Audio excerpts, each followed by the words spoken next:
we want to thank you, listeners, for all your support, your ongoing efforts to become a brand ambassador for Imagine Fitting In. There's a number of ways that you can support our efforts here. Number one is share it on your social media link. Share the episode, please. And be sure to hit the link, hit the button, subscribe button on YouTube.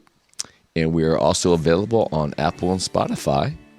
And number two, you can please consider making any donation that you feel comfortable with. It's always appreciated to advance our efforts here and even increase the level of production and bring you more and more great guests from here in Dayton, across the country, and even around the world. So thank you again for those who have donated to date, and you can find the link in our show notes.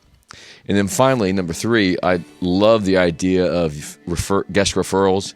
So if you know anyone who has a great story, would like to share their efforts in the community, about their work, their contributions, their efforts, from all mediums. We love a good story. Mentors playing a huge role in all of our lives. And here at Imagine Fitting In, we're trying to highlight the importance of mentors and encourage more of the same to our young people in this community and potentially, extended area.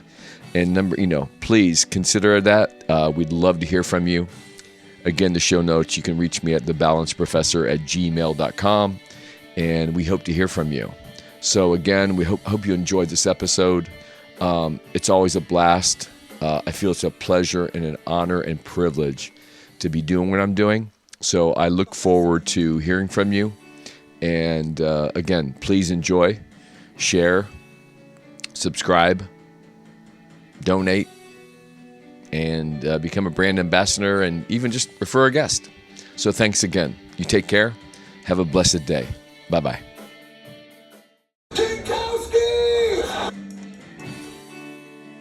It's a thought, an idea that becomes a thing. What does it feel like to be me in living that dream life? And if you can really harness that imagination, you can become it. And we're live today on Imagine Fitting In podcast. I have a special guest today out of San Diego, California. Ms. Beth Robins? That's it. Ms. Beth Robins from San Diego. Beth and I we have a historic past, which we're going to talk more about.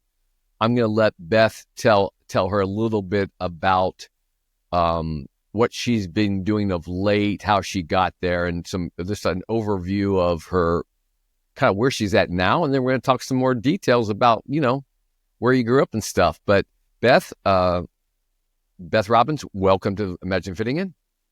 Thank you. I'm so excited to be here. Oh, great. So the podcast is all about mentors, healthy lives, and community. So imagine fitting in.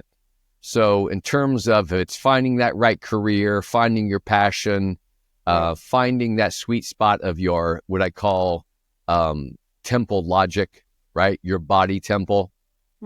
Being in tune with that physical plane, which we know as fitness professionals is so important. Yes. It allows us to have the mind, body, spirit kind of concept type stuff. But Beth, give us a little summary of what's your world like right now and, what you exactly do day to day. I'll tell you what, my world is calm. I finally found my calling and answered it. And, I was a fitness professional. I had a gym for 35 years. I was always coaching people.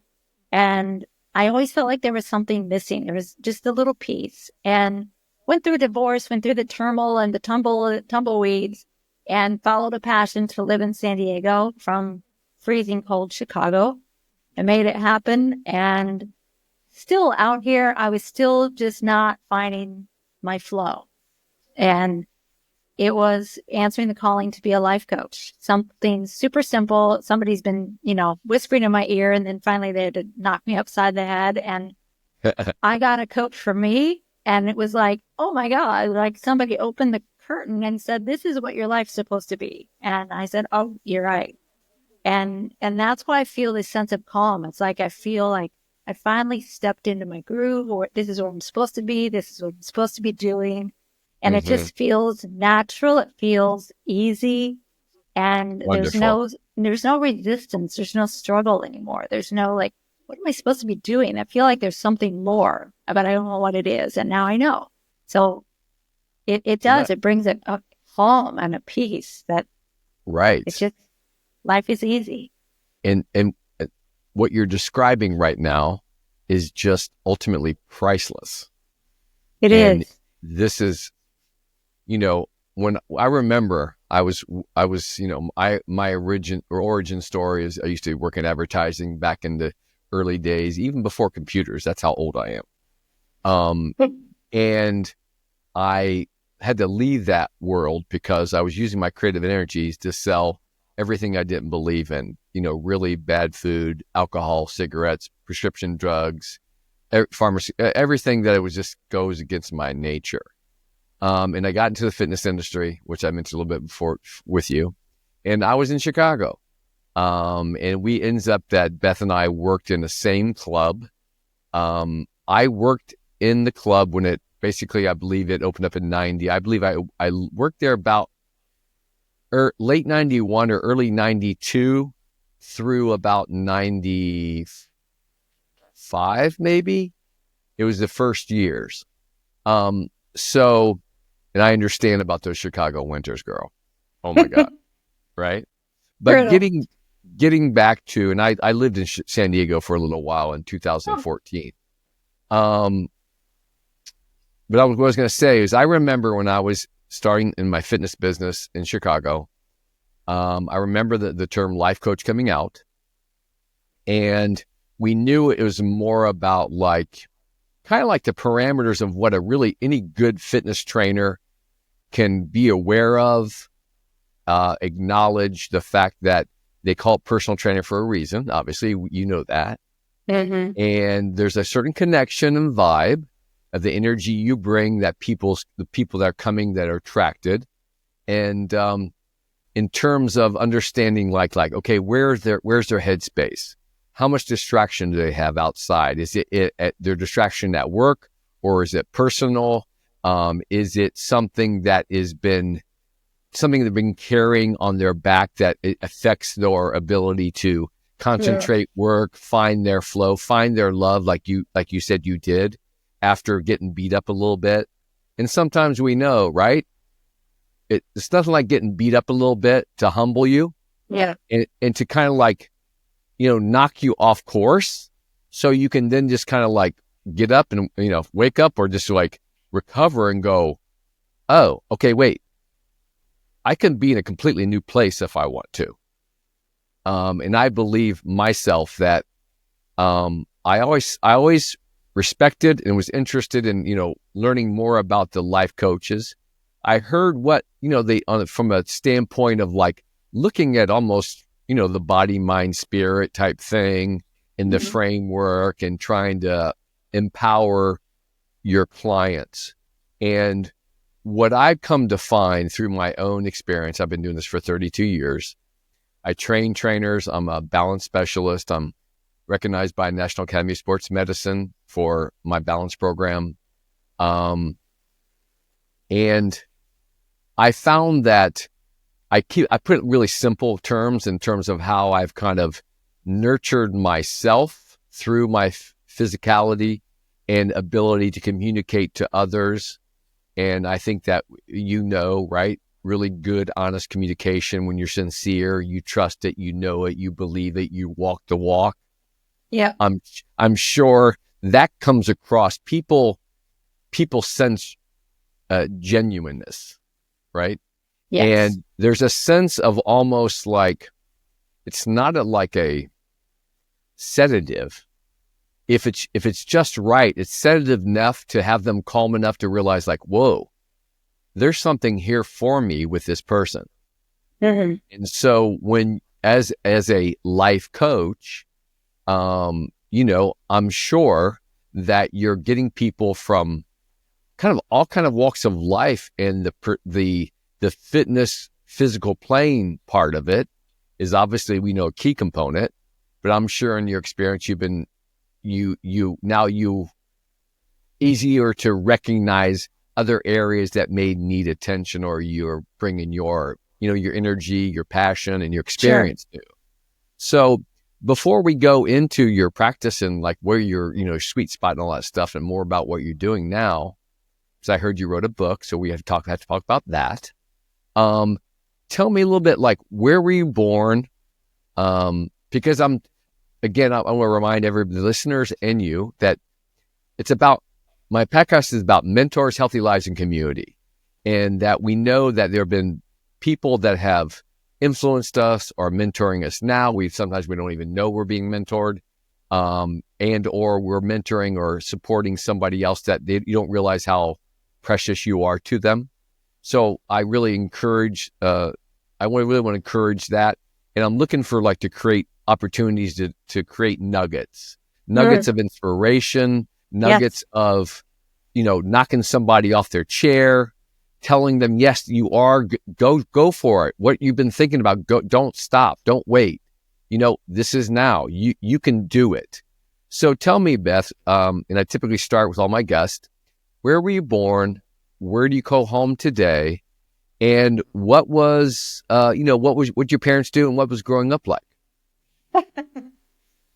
Vastly different than where I am today. I was born in Decatur, Illinois, right in the middle of Illinois. I was super eager from about the time of age 12 to get out.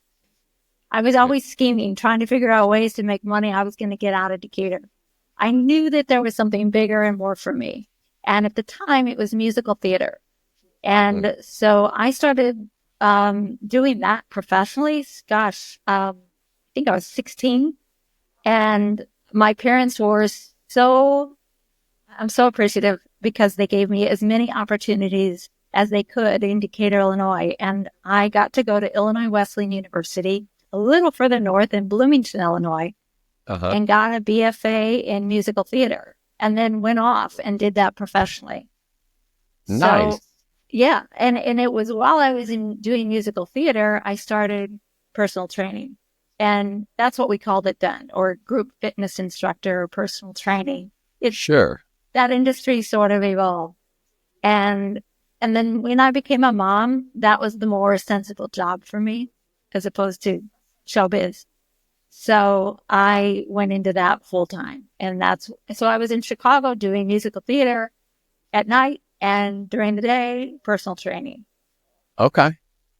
So, and then you started a family? Started a family. Yep. And had one boy, one girl. And then about the time they were about to leave the nest, my marriage was crumbling. The dog was beginning to bark his last bark, and the writing was on the wall. It was time for a new chapter. Okay. So I actually moved from the suburbs back to the city and did the whole 50 single in the city life. And, but again, I was just kind of like, I know there's something more. And sure. I understand. Yeah. And I think it was since I was 9, I came out to San Diego with my parents on a trip. And I remember coming around a corner and seeing the Pacific Ocean, and went, oh.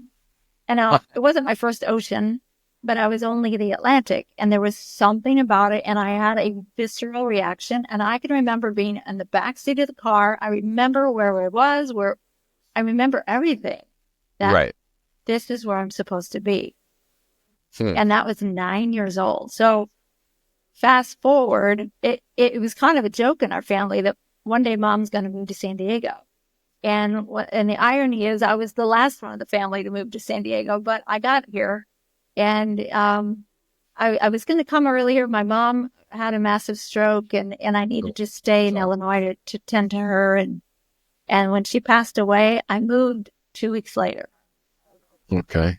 And here I am. I would tell you that's very admirable. I basically 5 years ago, just this past September, just months ago, I lost my mom. And had the same kind of experience. I ended up separating from my wife, eventual divorce, and then I come back to Dayton. And I actually, to keep her in her own home and quality of life. And so, again, I understand that. I also understand the arts, which that creative self, and I understand, looking out and saying there's got to be something more. I know it. And then when you see it, you get sparked like that. And it's like, obviously it's like, okay, there's just no getting in my way. Right. And so, and all that time. So now tell me a little bit about, what did your parents do? And is it Decatur, right? Yeah, it was Decatur. So my dad was also an artist. So in drawing, painting, but he was also a singer, and he was a professional singer. Nice. And then my grandfather was the mayor of Decatur. And when that all went down, he owned a concrete company. So my dad and my cousin inherited the concrete company sort of to continue it on. My dad was miserable. That was not the life he was destined to do. And so for his creative outlet, he used to write articles. He used to write for Playboy, as if anybody actually read Playboy, but he would write funny articles. And he'd create commercials, and he was a DJ, kind of an on-air talk show host, and that was kind of his creative outlet. Awesome. My mom was a school teacher. So, that was something that both my brother and my sister kind of went that route, and I just always was in tune. I knew I could sing, and that was what I was supposed to be doing at the time. And I give so much gratitude to my parents for everything that they provided for me to fulfill that dream. But so that's nice. I have to tell you, there's so many similarities. Like I regret not pushing harder into theater when I was younger, because it was a lack of confidence. Even today, when I was growing up, my best friend wanted to be Jimmy Page, and I wanted to be Robert Plant. And eventually, I wanted to be, play the drums too. Anyway, fast forward, and, I was in advertising. I was a creative. My parents were like, okay, go into advertising. You can make some money. You can always do your fine art or whatever you want to do. And so I started actually singing when my father passed away in 2000. So I've been singing for my own active meditation. As you can tell, my voice is not weak, for 25 years on and off. And then unfortunately, I lost my sister, who was only 16 months my senior, when she was 50. And at that time, this was 12, about 12 years ago, basically a total of 11, 12. She died 11 years ago and she even passed away on my birthday. Oh my goodness. So it was a little wicked. It was a wake up call. And what that told me was, at that time, she was only 50. She was something that she was born with. They couldn't really do anything with it. I decided I was going to do everything I wanted to do. And I always wanted to play the drums. I was involved with bands back in the day in Dayton, Ohio, before I moved to Chicago. So I've been playing drums now for 11 years.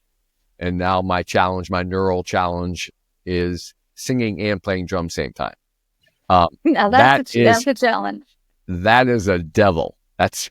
And I almost bit off too much more I can chew, but I do play in bands here and there for fun. I do a lot of singing regularly, and to work on my diaphragm and my projection and my breathing. And it is my active meditation. And when I started singing back 25 years ago, it's like I'm singing to my dad. And my dad was also a very heavy creative. He was more of a writer. If you see on the back over here, see those paintings right there? Yeah. Those are two paintings that were inspired by, I found after my dad passed, my dad had written about 11 different poems, I found. So wow. I read each of the poems, and those two paintings, those little paintings right there, represent each a poem. So I created a painting for each of the poems that I found my dad that he wrote as a tribute. Very cool. So anyway, getting back to you, you're in Decatur. Now, when you were going to school as a kid, do you remember any like you described something that you just knew something was going on, like you needed something else? Was there a time in school or like any kind of teacher that had influence on you that really helped support that?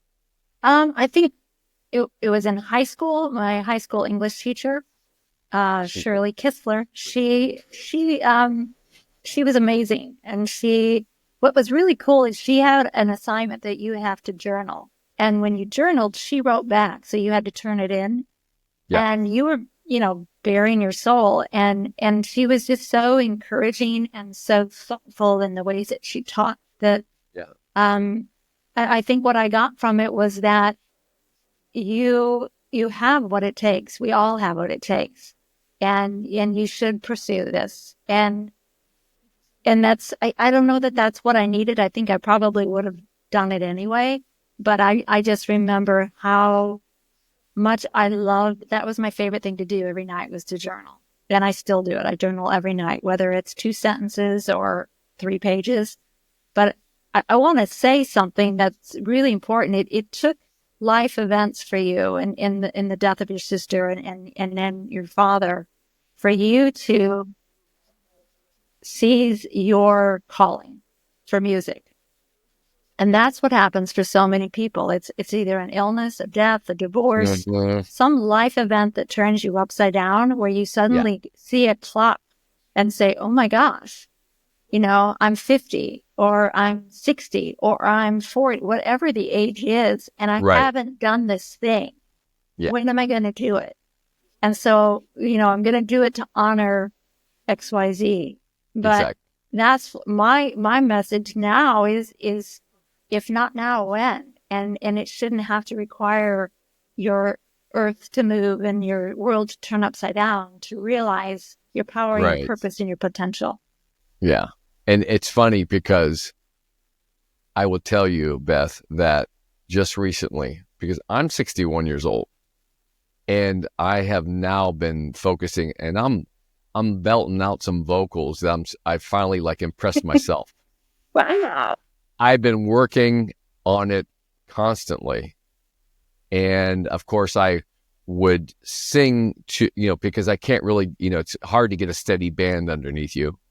So I would sing to music with other singers, and I'd learn inflection and breath and tone.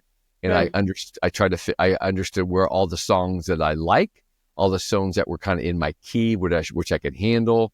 And then just slowly building on that. And I spend a lot of time. I train in the swimming pool like an injured retired athlete 3 or 4 times a week. And so that's where I work on my diaphragm, my capacity, my breathing techniques, while I'm doing that to keep my joints mobile and fluid. And I'm at now 61, belting out songs that I couldn't hit when I was 30. How cool is that?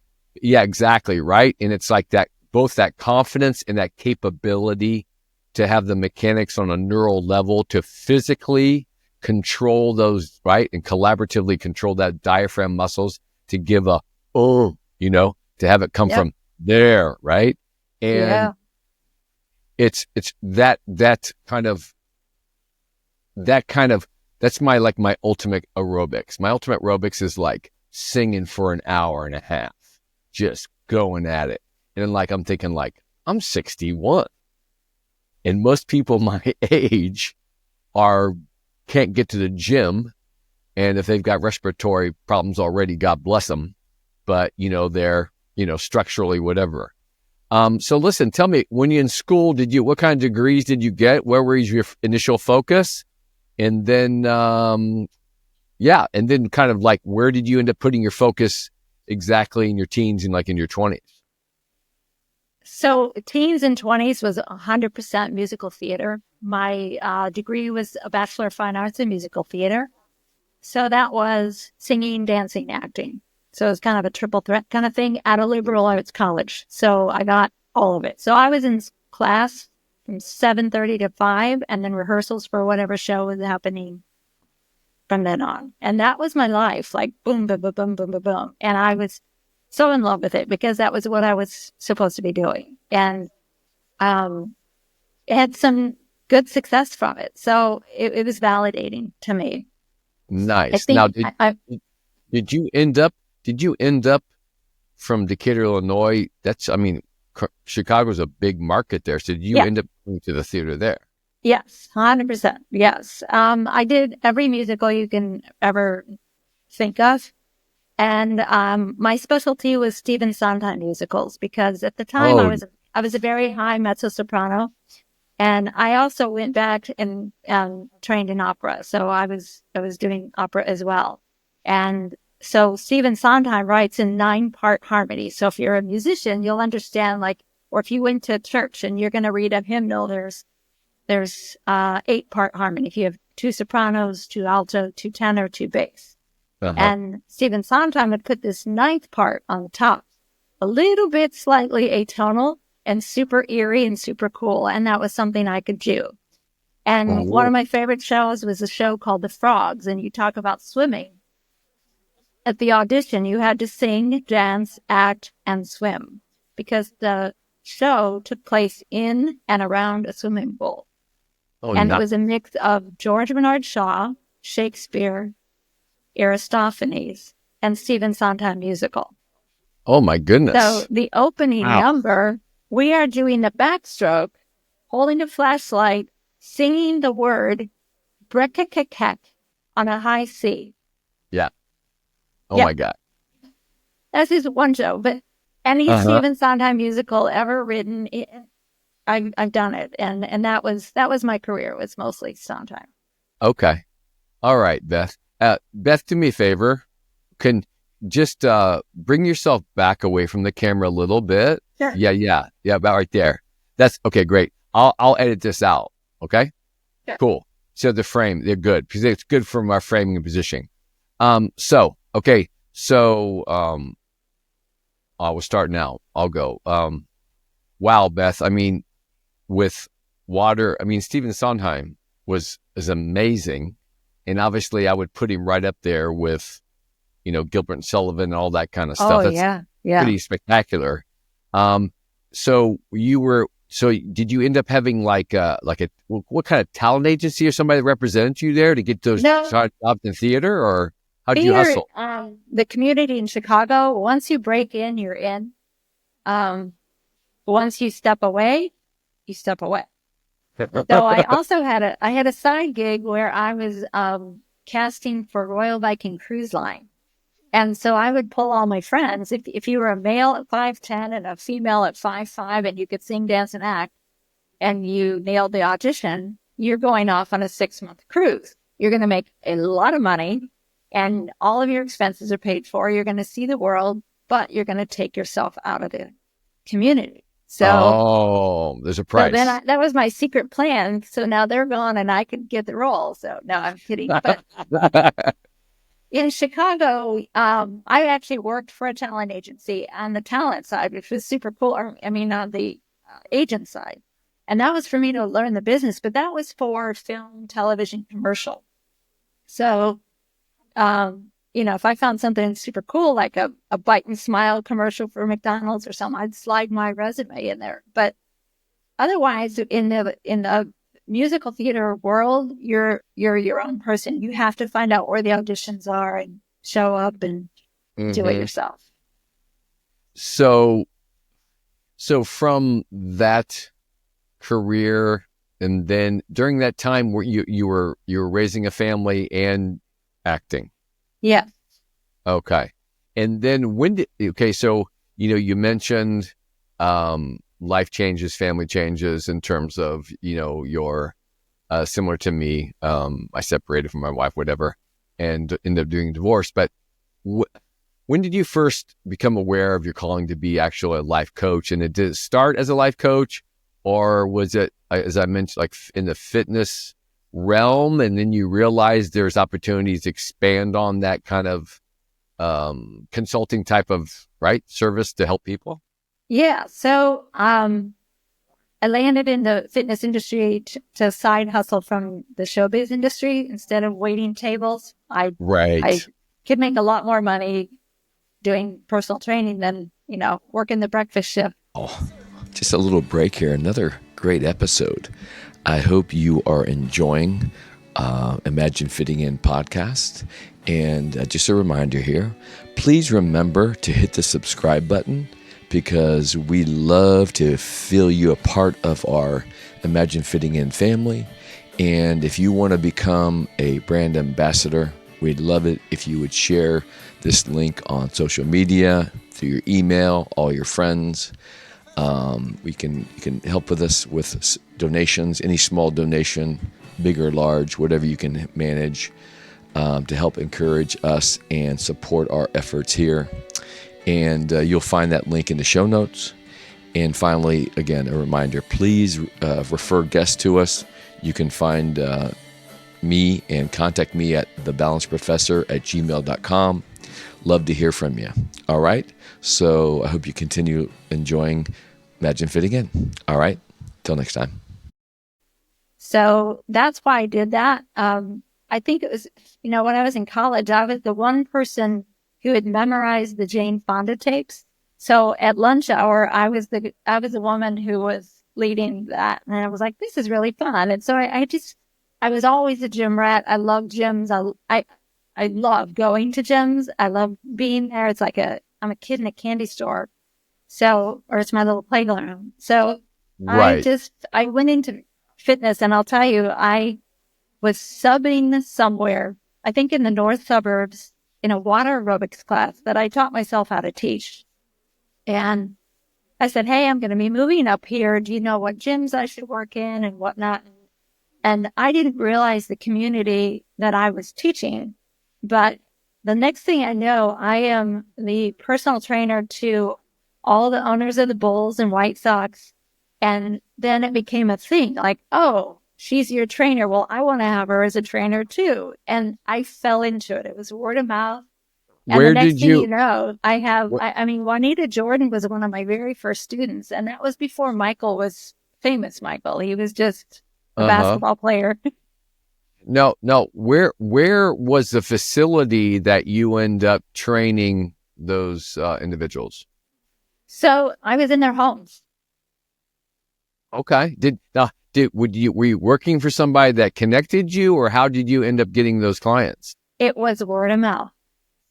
100%. Wow. It was fantastic. I was super lucky. I mean, I worked at a very large gym. I have a funny story that Mr. T used to help babysit my son.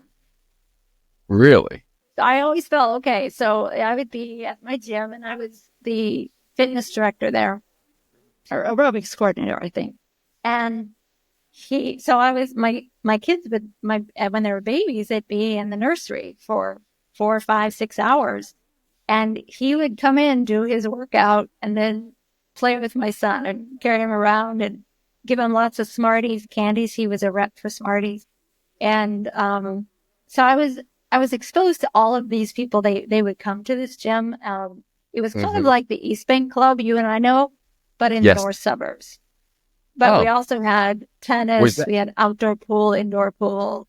Was that what suburb was that? Northern suburb? It was called Bannockburn. Okay. So the club changed names, but it was Bannockburn Bath and Tennis. It was the Bannockburn Club and different things. But because some of that real estate up there, up in northern, up on the Michigan, near on the Lake Michigan, some of the most expensive real estate actually in the country. Yeah. So a lot of the Bears and the Bulls, and they all lived up there because that's where they trained. The Burdo Center was in Deerfield, which is where I raised my family. So what was cool about it is that nobody cared who they were. They were just fellow humans. Right. And so it wasn't a big deal to me. Like, it was just like, they're just my clients, they're people who trust me, and I was so fortunate. And again, I did not advertise one time. I didn't, it was just word of mouth. Yeah, I understand that word of mouth. So you're now, when is it that the life coach kicks in, and what's that process you take your clients through to, I think you mentioned how a life they can truly love. Oh, yeah. So I want to say that a life coach is just like a fitness coach in that if you want to, you know that there's something about you that you want to get stronger, get fitter, lose Bring out. weight, Yeah. whatever that is. If you had it figured out, you'd be doing it already. And so that's why you hire a coach, because they know the systems, they know the steps to take you from where you are to where you want to be. And Right. when you're a personal trainer, you're kind of like a glorified therapist a lot. So, you're in a session with somebody and stuff comes out. It's kind of like when you go to a hairdresser or some women, that's what we do. We tell everything. And then you just found myself asking quality questions that came out of me. It wasn't anything that was formally trained in me. It was just innate. And that's when it first clicked in with me that there's more to me than what I'm doing. And I'm not just counting to 10 and handing you weights and, taking you through your program. I have to tell you something, okay? I've been doing this for 32 years. And from the very first client, I've always refused. I'm never going to count for you. I know. I can't count anyway. But, your what do you call it? So that, your lines, you're this fitness person, you know how to bring an experience to your clients. And I always share this story where my father used to read, like, he turned 50. He read these incredible amount of books on nutrition. And I'd come home and visit from Chicago and he'd be like, Greg, just tell your clients this. Don't just tell your clients this about nutrition, all this stuff. I go, Dad, you don't realize, like, okay, I create a basket, a really beautiful looking basket. And I kind of like, I have this basket and people hear that I'm a trainer and they're looking for something. They're looking to go somewhere. They're looking, for that, if it's fitness or whatever they're looking for. And I just try to make a basket really beautiful. And I say, I don't shove it in their face. Here, this is what we're going to do. What looks good to you? I'm trying to make all this process attractive to you. And then they're like, oh, that looks interesting. And that's through, when I make it interesting, I try to frame it up in the delivery and the means to an end for them to explore and learn about themselves. And then what happens is each of those things they pull from the basket, it helps them to open up and learn a little bit more about themselves and their reality, like why they're with me. And it comes to terms where, you know this, at any moment, the best thing you could do if you're stuck on some thought or whatever, you go out and do something physical and just concentrate on something that's like over the top above what you almost feel like you're capable of. And I would always get my most inspirational ideas and thought processes when I distracted and stopped thinking about what I was so target obsessed on. Yes. And it sounds like to me that obviously, I consider myself, I've never labeled myself as a coach. I guess I've just labeled myself as a facilitator for the most part. Okay. And I've tried to come from a standpoint of going, I always talk to my clients. I say, listen, do you identify more as a dancer or an athlete? Some people say neither. I'm like, okay. And then most of them pick one or the other. So I say, I'm going to train you like an athlete or like a dancer to be able to move, to be able to feel strong, mobile, flexible, stamina, strength. We can talk about, the aesthetics of it. It's going to happen. It's going to come. Have you ever seen a dancer on the stage that's beautiful flowing, that doesn't have a beautifully balanced body? It's gorgeous. Yeah. So with that being said, we take out this idea of like, oh, we're going to go over here and just lift weights. We're going to go over here and just press your heart, right? We're going to have fun. It's a time to recreation, a time to recreate yourself. Ooh, I love that. So when, what do you find that are like the common, what do you call fear paradigms and like people bring, and how do you navigate around them for your clients? Like, how do you support that process or help them discover what's really there kind of holding them? I think, well, we all have paradigms. Fear of failure, fear of I don't know what I'm doing, fear I'm too old. Those are the big ones.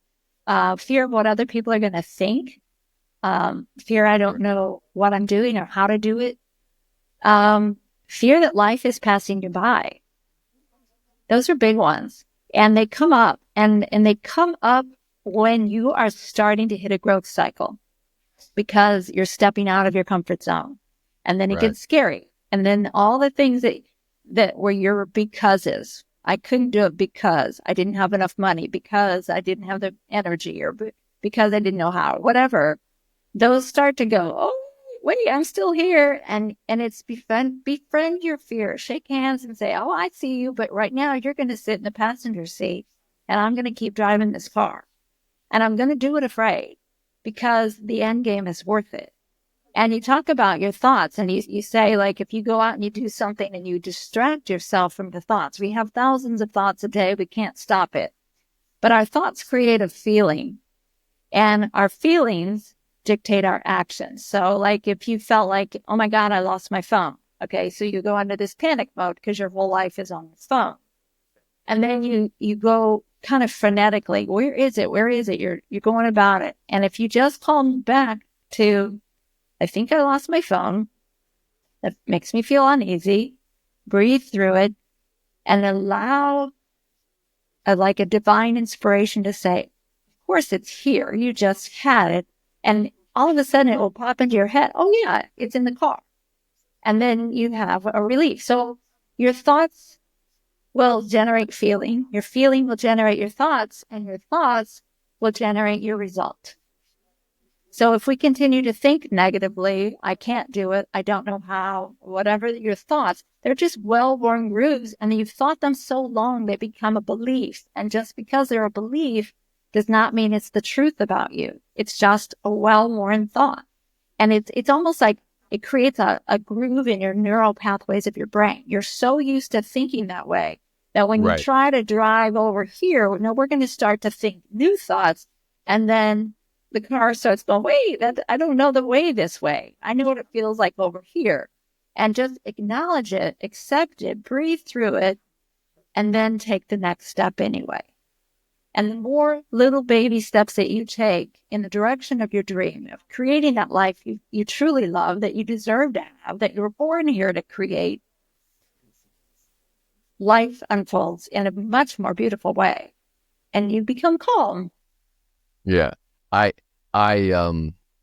always, I have a particular little film clip and David Bowie, the artist, singer, songwriter, performance, right? All theatrical. And the imagination is amazing. He's one of my people that I admire. And he was a little quote about him saying that when you're going into that kind of creative unknown realm and your feet is like that, I'll give it almost that water analogy. When your feet are not quite touching the bottom, you're just about a place you're going to, something wonderful is going to happen. Oh, so yeah. it's like that whole thing of, if you're not fearful of that stepping out action, there's something wrong, because that uncomfortableness forces you to go take your mind to places that you haven't gone before, step out in it. And this, I thank you for this, Beth, because this is one of those nuggets, I believe, that you, like you mentioned, right? You deserve it. You were here you have a purpose. Yes. Don't be distracted. Don't let the fear or the unknowns.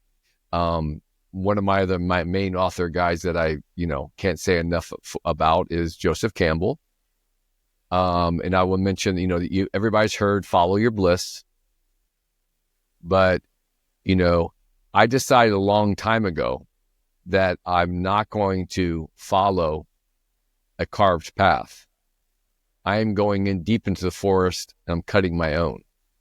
And there's fear. Those are the deep, dark unknowns, the dragons, the demons, the things that are unknown in your mind that keeping you from exploring and truly understanding who you are as a person and where you are at that time in your life.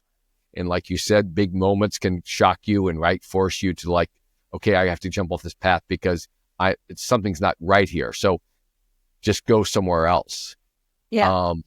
But I would tell you, and I would mention for all your fans and your followers and stuff, and for my listeners, there's a movie that was produced by the Joseph Campbell Foundation that came out. I can't remember what year it came out. If you go on YouTube, I have to mention it because it's such a powerful movie. I don't care what age you are.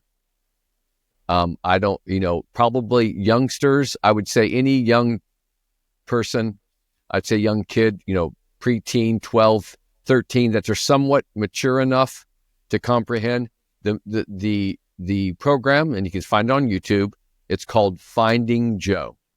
Finding Joe. Okay. Finding Joe. And I guarantee you will not be disappointed because there are multiple people on multiple levels of professionalism with the arts and psychology and just huge successful people that are in what we call the media and known for what they accomplished. And it's quite fascinating. So I'm going to just give that plug. But I want to get back to you and a couple questions. So you mentioned to me that you've written a book, but there's you mentioned something about your own longing or discontent. And is that for you finally writing that book? Or was that something that was the ultimate prize during this journey you've been on? Well, so that's how I start with clients is identifying your own longing and discontent, because Michael Beckwith says you're either pushed by pain until you're pulled by a vision. And that's what is the most identifiable thing. That's when you're saying, I know there's something missing. So it could be something health and fitness. It could be something financial, time and money freedom. It could be relationships, or it could be a vocation. And for me, I had two. One is relationship, but one is vocation. There's a longing. There's a longing for something more, or I'm somewhere where I'm here, but I'm just not happy. For me, that wasn't my case, like stuck in a job that I don't like or something. But I identify with a lot of people, especially. And so identifying that longing and discontent is step one. Is like, okay, I don't want to be here anymore. I don't want to be there, and I want to be up here. And that's step one as a life coach. So for me, the longing was there's got to be something more for me, and that was the biggest thing, and it's been with me forever. And that's the next question I ask: how long have you felt this way? And then the third question I ask is, what is it costing you? And those are very strong questions that people need to sit back, and because we get so used to just everything's fine. You get used to the status quo. I'm fine. I'm healthy enough. I kind of like my significant other. We're cool.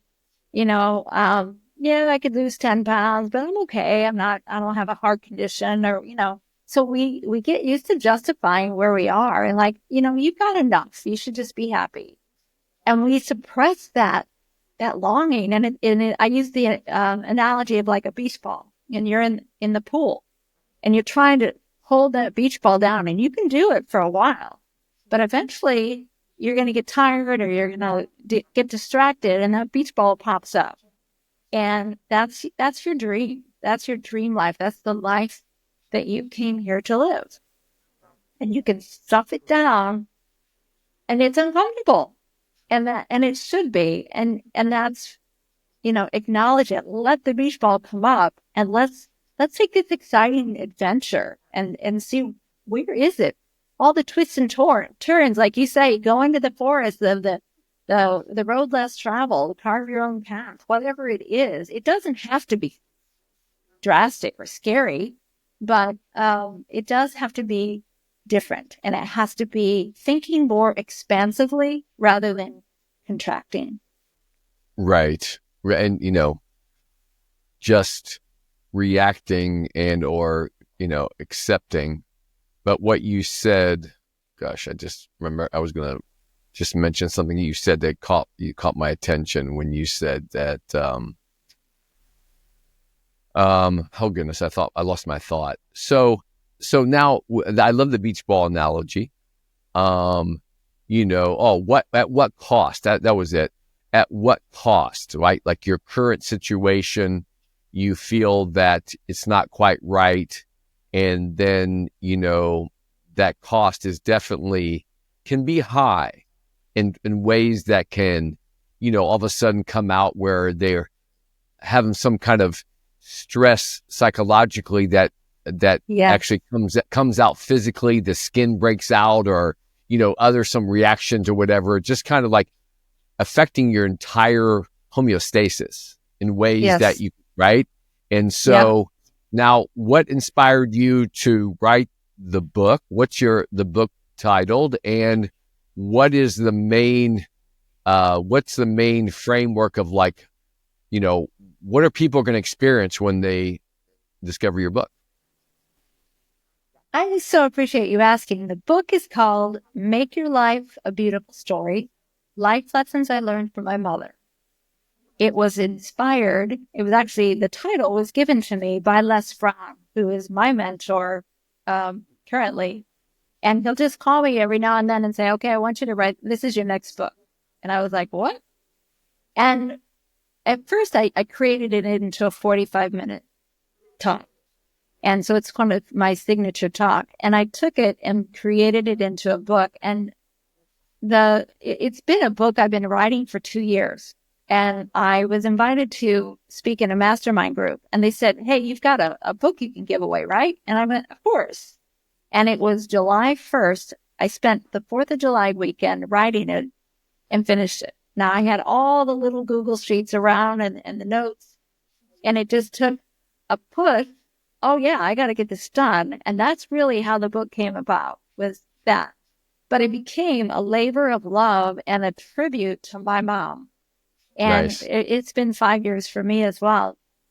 And I spent that weekend with my mom. And then I spent Labor Day weekend with my mom because I had to then format it in a different way. And it's life lessons I learned from my mother, but there are things that everyone can pick up. Living your life with calm, but tenacity.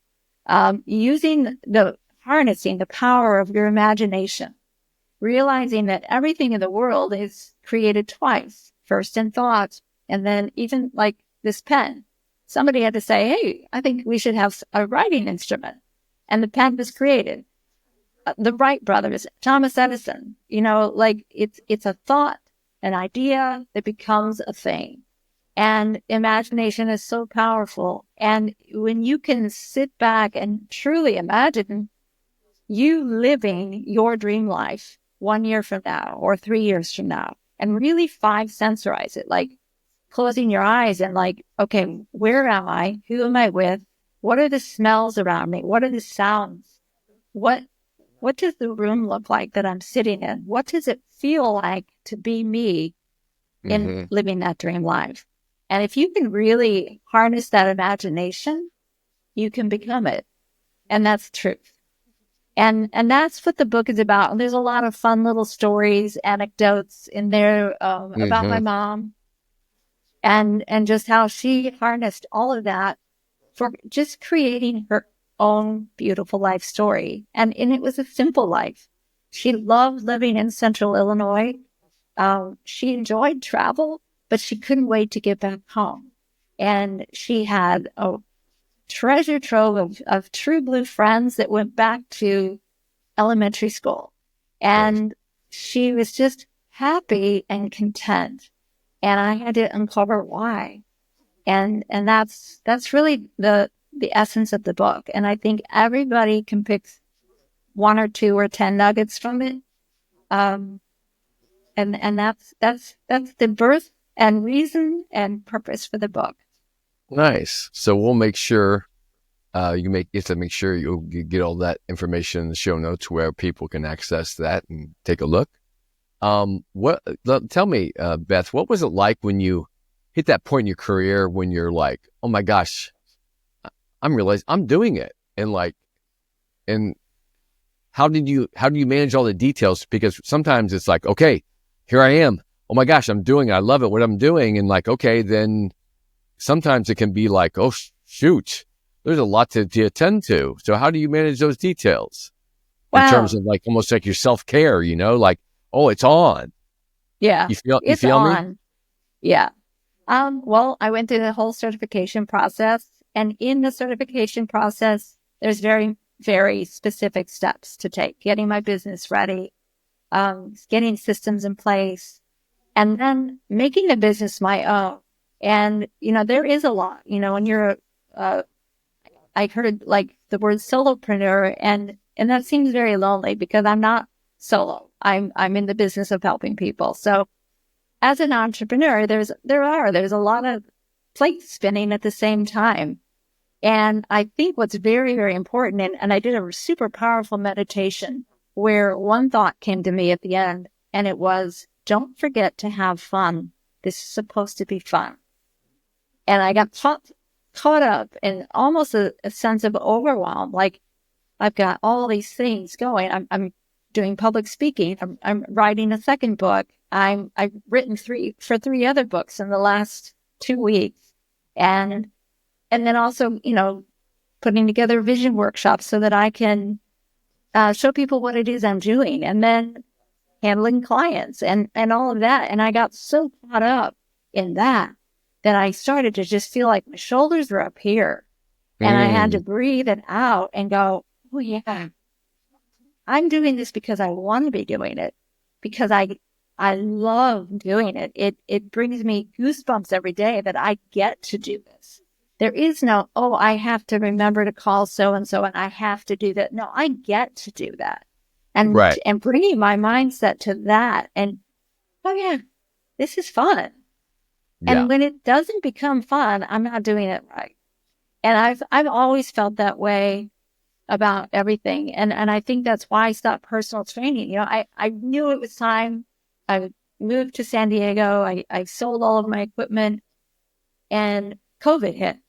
And next thing you know, I'm on Zoom and I'm teaching classes to the old clients back in Chicago who couldn't go to the gym. Right. And it was fun until all of a sudden it became work. And I'd never felt that way about my career ever until that day. And I thought, I need to take a step back. And I realized I went back to what I used to be doing, and I wasn't doing what I wanted to be doing. And so I was living kind of in the past, while it was, it was fun to be able to see the old clients and do all of that, I missed me. I lost me. The COVID was a forced interruption. Yeah. And awareness. Some couldn't, a lot of people couldn't handle their own truth, probably. Yeah. And it's like, it just it tells you how many people were just kind of like, in this grind, doing this or that. And all of a sudden they're stop, pause. They have more time to think and act or whatever. And I relate to so much we have so many commonalities. It's almost mind boggling, but I just experienced a moment like that because I am now truly accepting like my path. I feel honored and be grateful to be doing what I'm doing. And I feel in my mind, I'm so content now and okay and celebrating because I always knew it was what I needed to do and what I wanted to do. And even though I had stumbling blocks along the way, doing various aspects of it, through introspection and strife and, finally stuff that breaking, right? Saying, okay, this is not working, right? The whole thing of repetitiveness is, close from to Sandy, all that kind of stuff. Yeah. That you just kind of reinvent yourself. So after COVID, I did the same thing. I ended up studying, because I have an art background. I ended up studying, I didn't go to school for photography. I went to school I'm a certified commercial drone pilot now as well. Oh, wow. So I've been a certified, I thought, okay, I've been shooting photography all my life. I'm an artist. As you see behind me, all my art is all created. The piece with the cross and the yin and yang symbol, that's a fusion of, I was raised Roman Catholic, and my father had very strong Eastern philosophy influences. And that painting is called enthuse. And the Greek word, it comes from the Greek word enthuse. Enthusiasm is what we know in our language. But the literal translation in Greek of enthuse is the God within. Ooh, cool. And this is that foundation, like you mentioned with your mom, the foundation of my father in the imagination, okay, is that he was the one that pointed out to me recreation, a time to recreate yourself. And that this is a huge factor that I believe that art definitely heals. My essence, I'm an artist. My passion is fitness. I'm trying to share with people to imagine what well-being is to you through all these pieces, not just body, mind, spirit, but all the potential unique vehicles you have at your disposal. Being kind, being creative, using your imagination, stepping outside of yourself on what you can give others or create, right? Joy. There's a whole thing about when people, Buddhism and different Eastern philosophies, when people say, there's a saying of how they say, if you see the Buddha walking down the street, kill him. And people go, what? And no, the idea is that the Buddha isn't with you. Jesus isn't with you. Your God-like given, whatever you want to call your prophet or whatever, God-like energies, you are born and blessed with a purpose as a being.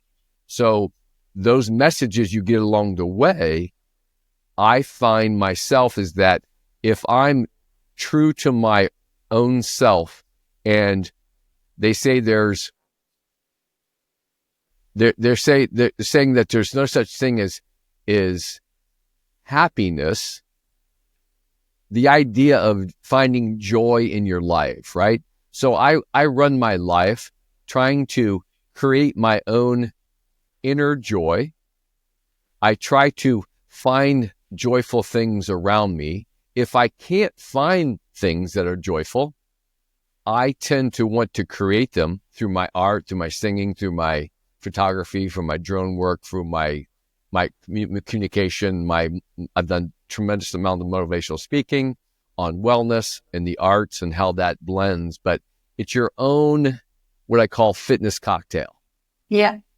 And for me, the physical plane was a launch platform to allow me to create to such a foundation to help me gain confidence and understand that I can do something that's I don't think I could ever do. I did it. I accomplished it. And that just makes you that growth, that next level. Now, let me ask you, because we basically, the podcast, Imagine Fitting In, is all about mentors. Mm-hmm. What do you feel is your qualities of the mentor that really stand out for people and that go, wow, Beth is the one? I think number one is acute listening and empathy, and realizing that everyone is their own authentic authority on themselves. And it's up to me to just be able to ask the quality questions so that you find your own path. It's not about me saying, you need to do this, you need to do that in this order. It's really allowing giving the power back the client, to the person seeking a mentor. A mentor to me is also somebody who's been there, done that, has a PhD and been there, done that, and has come across to the other side. And I looked at myself as like someone who says, okay, I went through that dark cave and I know the secret path. So just follow me and I can take you through there. And that's really, it's sort of cutting the time. Like it took me 10 years to go from where I was to where I am today. And I'm still a work in progress. I hope I will be till my last breath. But I've done it, and I want to shorten that pain, that journey for people if I can. And that's really what I see is a way of giving back. Like, you don't need to suffer. There is a secret path. Right. You know it. That's fantastic, Beth. I mean, obviously, you are a light and a beacon of hope and transparency and discovery for your clients and the people you engage with. And I'm sure a lot of nuggets, like we as I mentioned, the purpose of the podcast. So I just want to thank you so much for being a guest today. It was a privilege to have a fellow professional on that same ultimate base plane of fitness, wellness, and that physical plane. And so I applaud you for all your achievements. Please continue carry on. And again, I just want to thank you for being a guest today. Thank you so much for having me and allowing me this time and space to share with you. It's been a pleasure. Absolutely. All right. So thank you again so much. And till next time, kids. Bye. Professor.